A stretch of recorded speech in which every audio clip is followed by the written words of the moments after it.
Hai, perkenalkan saya Dina Puspita Priyadi dengan NIM 213304010236.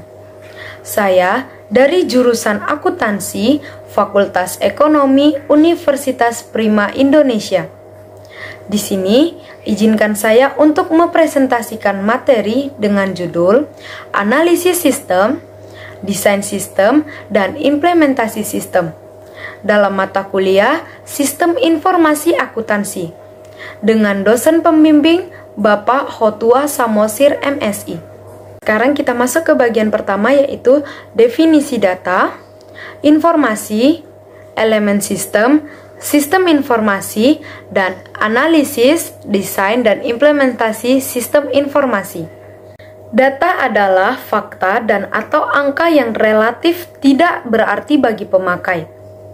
Informasi adalah data yang telah diproses atau data yang memiliki arti sistem, sekelompok elemen yang terintegrasi dengan maksud yang sama untuk mencapai suatu tujuan. Elemen sistem adalah elemen-elemen tersebut ialah elemen pembentuk konvensional yang di dalamnya terdapat data, manusia, dan prosedur.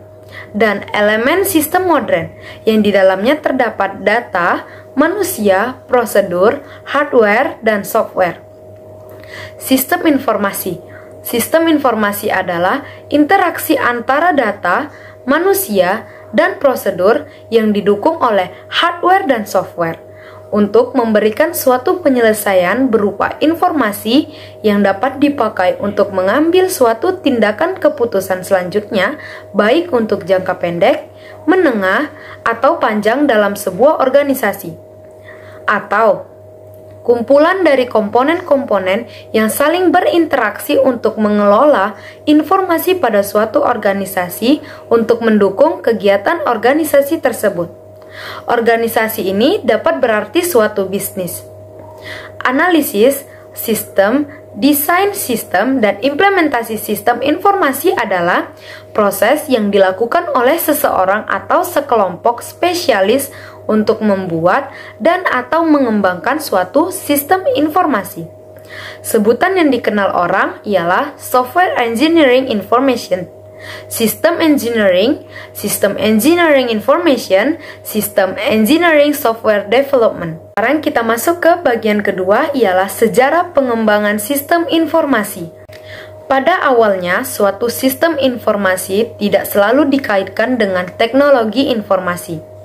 Seiring berjalannya perkembangan teknologi serta kebutuhan akan peningkatan efektivitas dan efisiensi organisasi dalam upaya menyediakan layanan yang lebih baik pada pengguna atau pelanggan, maka dibutuhkan sebuah tata cara atau metode untuk membuat atau mengembangkan suatu sistem informasi. Pada masa yang mendatang, sistem informasi akan semakin berkembang lagi. Perkembangan teknologi dan perubahan dunia usaha yang sangat cepat mendorong organisasi untuk mengembangkan suatu sistem informasi yang mampu beradaptasi dengan cepat menghadapi perubahan tersebut.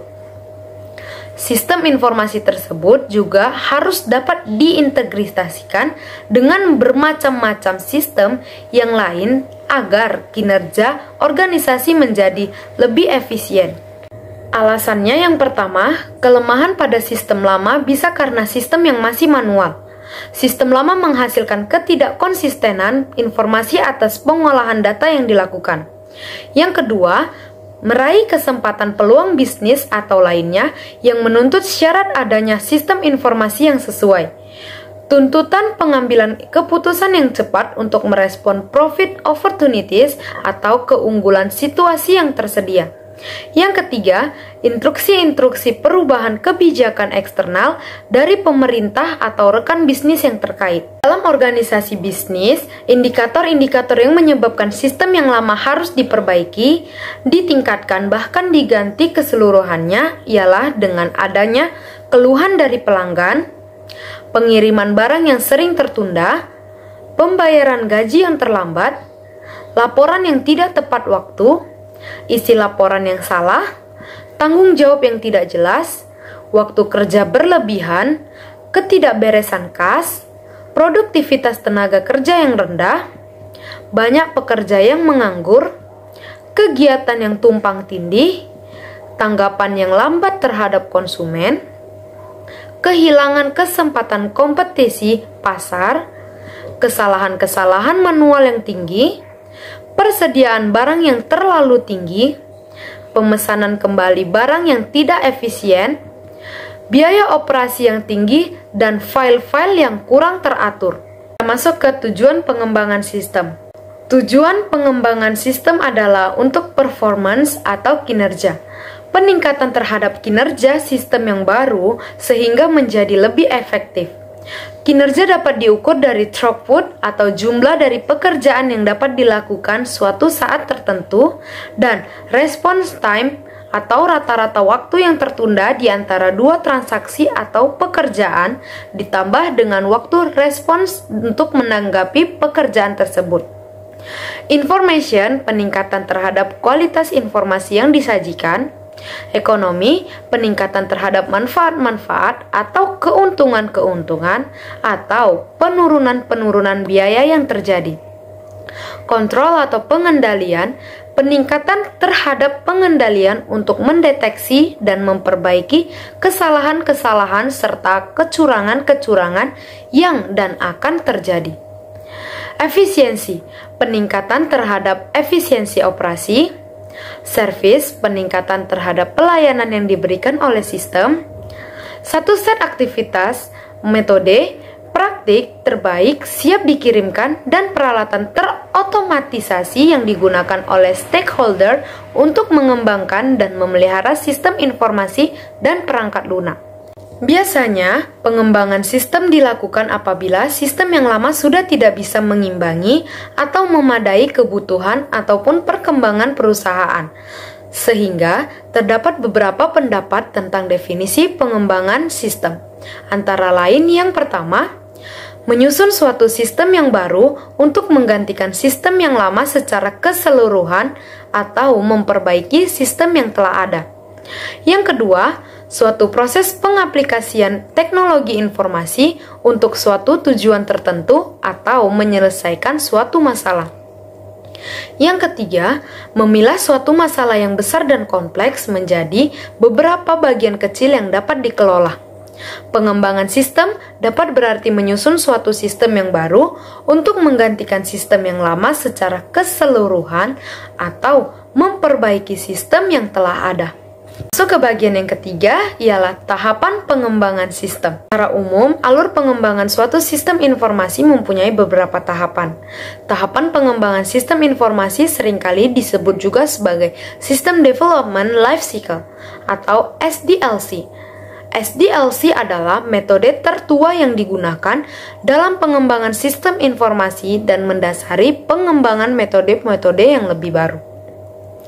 Metode-metode tersebut diantaranya Rapid Application Development atau RAD dan Prototyping.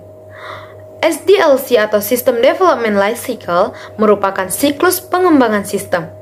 Pengembangan sistem teknik atau Engineering System Development.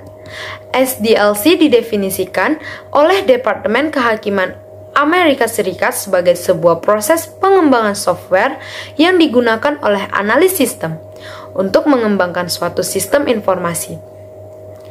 SDLC berfungsi untuk menggambarkan tahapan-tahapan utama dan langkah-langkah dari setiap tahapan yang secara garis besar terbagi dalam 4 kegiatan utama, yaitu initiation, analysis, design, dan implementation. Setiap kegiatan dalam SDLC dapat dijelaskan melalui tujuan dan hasil kegiatannya.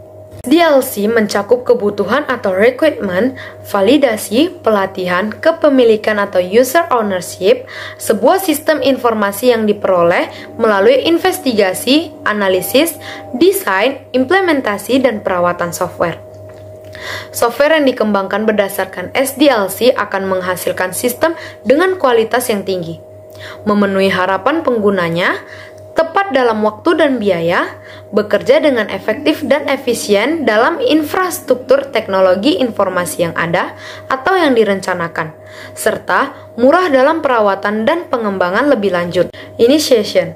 Sistem initiation ialah perencanaan awal untuk sebuah proyek guna mendefinisikan lingkup, tujuan, jadwal, dan anggaran bisnis awal yang diperlukan untuk memecahkan masalah atau kesempatan yang direpresentasikan oleh proyek. Lingkup proyek mendefinisikan area bisnis yang akan ditangani oleh proyek dan tujuan-tujuan yang akan dicapai. Lingkup dan tujuan pada akhirnya berpengaruh pada komitmen sumber, yaitu jadwal dan anggaran yang harus dibuat supaya berhasil menyelesaikan proyek. Analisis. Sistem analisis ialah studi domain masalah bisnis untuk merekomendasikan perbaikan dan menspesifikasikan persyaratan dan prioritas bisnis untuk solusi. Analisis sistem ditujukan untuk menyediakan tim proyek dengan pemahaman yang lebih menyeluruh terhadap masalah-masalah dan kebutuhan-kebutuhan yang memicu proyek. Area bisnis yang dipelajari dan dianalisis untuk memperoleh pemahaman yang lebih rinci mengenai apa yang bekerja, apa yang tidak bekerja, dan apa yang dibutuhkan. Desain. Sistem desain ialah spesifikasi atau konstruksi solusi yang teknis dan berbasis komputer untuk persyaratan bisnis yang diidentifikasikan dalam analisis sistem. Selama desain sistem, pada awalnya akan mengeksplorasi solusi teknis alternatif. Setelah alternatif solusi disetujui, fase desain sistem pengembangan cetak biru atau blueprint dan spesifikasi teknis yang dibutuhkan untuk mengimplementasikan database, program, antarmuka pengguna, dan jaringan yang dibutuhkan untuk sistem informasi. Implementation. Sistem implementation ialah konstruksi, instalasi, pengujian, dan pengiriman sistem ke dalam produksi. Artinya operasi sehari-hari. Implementasi sistem mengonstruksi sistem informasi baru dan menempatkannya ke dalam operasi. Selanjutnya dilaksanakan pengujian. Masuk ke bagian yang keempat, prinsip pengembangan sistem.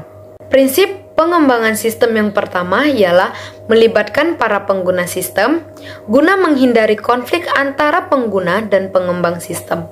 Maka, dalam menciptakan solusi dengan teknologi yang menarik, harus melibatkan pengguna sistem yang mengetahui masalah-masalah organisasi yang sebenarnya. Hal ini dilakukan karena tujuan akhir dari pengembangan sistem ini adalah mendukung kebutuhan yang diperlukan oleh pihak manajemen. Yang kedua, menggunakan pendekatan pemecahan masalah cara klasik, yaitu dengan mempelajari dan memahami masalah, konteks, dan pengaruhnya. Mendefinisikan persyaratan yang harus dipenuhi oleh semua solusi, mengidentifikasikan solusi-solusi calon yang memenuhi persyaratan dan memilih solusi terbaik. Merancang dan atau mengimplementasikan solusi terpilih, mengamati dan mengawasi pengaruh solusi dan memperbaiki solusi tersebut. Analis sistem harus mendekati semua proyek dengan menggunakan beberapa variasi pendekatan pemecahan masalah tersebut. Yang ketiga, bentuk fase dan aktivitas fase-fase yang dapat dibentuk dalam pengembangan sistem adalah definisikan lingkup, analisis masalah, analisis persyaratan, desain logis, analisis keputusan, desain fisik dan integrasi, konstruksi dan pengujian serta instalasi dan pengujian. Yang keempat, dokumentasi sepanjang pengembangan. Dokumentasi sangat berguna untuk pengembangan sistem berikutnya. Dokumentasi seharusnya dilakukan dari awal pengembangan sistem sampai progres tersebut selesai dilakukan. Yang kelima, bentuk standar untuk mencapai atau memperbaiki integrasi sistem. Organisasi beralih ke standar-standar yang berbentuk arsitektur teknologi informasi enterprise. Contoh standarnya adalah teknologi database engine, teknologi perangkat lunak, dan teknologi antarmuka. Yang keenam, kelola proses dan proyek manajemen proses. adalah aktivitas terus-menerus yang mendokumentasikan, mengajarkan, mengawasi penggunaan, dan memperbaiki metodologi yang dipilih oleh organisasi untuk mengembangkan sistem. Manajemen proses peduli pada fase aktivitas, barang siap dikirim, dan standar kualitas yang seharusnya diterapkan secara konsisten ke semua proyek. Manajemen proyek adalah proses pelingkupan, perencanaan, penyediaan staf, pengorganisasian, pengarahan, dan pengontrolan sebuah proyek untuk mengembangkan sebuah sistem informasi dengan biaya minimal, dalam kerangka waktu yang ditentukan, dan dengan kualitas yang dapat diterima. Yang ketujuh, sistem informasi sebagai investasi modal pengembangan. Suatu sistem tentu memerlukan modal yang besar, sehingga pengembangan sistem juga merupakan sebuah investasi untuk perusahaan itu sendiri. Beberapa hal yang harus diperhatikan terhadap investasi modal adalah semua alternatif yang ada harus diinvestigasi, dan investasi yang terbaik harus bernilai. Hasil yang diperoleh dengan menyeimbangkan biaya seumur hidup pengembangan, perawatan, dan pengoperasian sebuah sistem informasi dan keuntungan-keuntungan yang diperoleh dari sistem itu. Yang ke-8, membatalkan atau merevisi lingkup pendekatan. Creeping commitment dapat dilakukan untuk merevisi lingkup, yaitu strategi tempat kepraktisan dan resiko dievaluasi ulang secara berkesinambung melalui sebuah proyek. Anggaran dan tenggat waktu proyek disesuaikan, mendefinisikan bagaimana tiap unit bisnis akan berkontribusi pada rencana enterprise. Yang ke-9, membagi dan menaklukkan dalam analisis sistem. Prinsip ini sering disebut factoring, yaitu dengan berulang-ulang membagi masalah yang lebih besar ke dalam bagian-bagian atau subsistem yang lebih mudah dikelola, menyederhanakan proses pemecahan masalah. Yang ke-10, mendesain sistem untuk pertumbuhan dan perubahan bisnis-bisnis berubah setiap waktu. Kebutuhan berubah, prioritas juga berubah. Untuk alasan ini, maka metodologi yang baik harus mencakup kenyataan perubahan. Sistem harus didesain untuk mengakomodasi persyaratan-persyaratan pertumbuhan dan perubahan. Kita masuk ke hal utama dalam pengembangan sistem.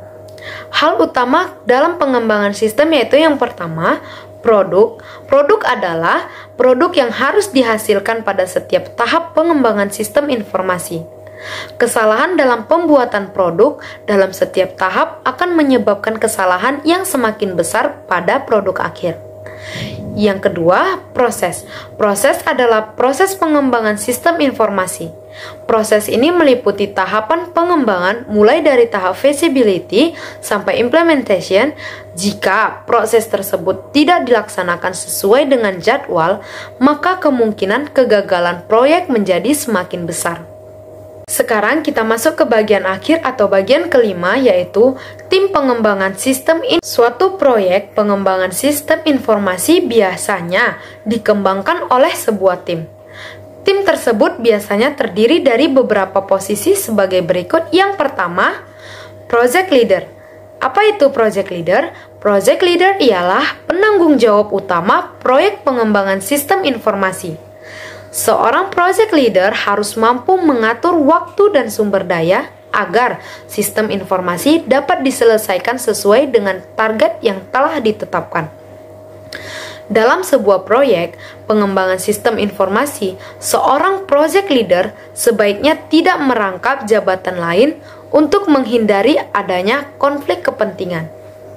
Kedua ialah sistem analis. Apa itu sistem analis? Sistem analis yaitu orang yang bertugas untuk melakukan analisis terhadap kebutuhan user dan kemudian mendokumentasikan kebutuhan user tersebut dalam suatu dokumen teknis yang mudah dipahami oleh anggota tim pengembangan sistem informasi. Seorang sistem analis yang baik sebaiknya mempunyai pengetahuan di bidang sistem informasi dan pengembangan perangkat lunak, sehingga dia mampu mempresentasikan kebutuhan user dengan baik dalam suatu dokumen. Selain itu, sistem analis juga dituntut untuk mempunyai pengetahuan umum yang luas agar mempermudah dalam memahami kebutuhan user. Yang ketiga, sistem designer. Apa itu sistem designer? Sistem designer yaitu orang yang bertugas untuk mendesain sistem berdasarkan dokumen kebutuhan user. Yang keempat, programmer. Apa itu programmer? Programmer ialah orang yang bertugas untuk mengimplementasikan desain tersebut menjadi kode program. Yang kelima atau yang terakhir ialah software quality assurance atau SQA, yaitu orang yang bertugas untuk memastikan semua proses pengembangan sistem informasi berjalan dengan baik dan memastikan produk yang dihasilkan sesuai dengan yang diharapkan. Demikian materi yang dapat saya sampaikan mengenai analisis sistem, desain sistem, dan implementasi sistem. Jangan lupa tungguin video selanjutnya dari saya dengan judul bagan alir atau flowchart.